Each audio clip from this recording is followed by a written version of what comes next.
Желаю вам идеального здоровья. Если хотите знать о человеке все, подписывайтесь на канал. С вами Словарь жестов. Психоанатомический словарь нужен для расшифровки дальнейших жестов. Подушечки пальцев, эмпатия, чувствительность – первый показатель умственных способностей человека, константа, с которой длительное время не считались из-за господства крайнего консерватизма в науке. Речь идет о единомыслии на межличностном, эмоциональном уровне, в недрах ощущений.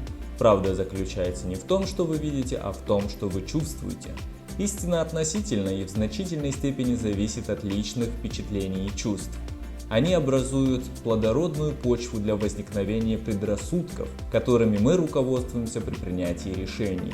Впечатлениям и чувствам не хватает объективности, но они успокаивают нас и избавляют от невежества, которое, как предполагается и известно каждому, является худшей из пандемий в истории человечества и зародышем всякого насилия.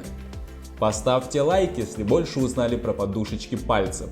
Завтра расскажу про позвоночник и что он символизирует. Всех благ, дорогой зритель, узнаем о человеке все.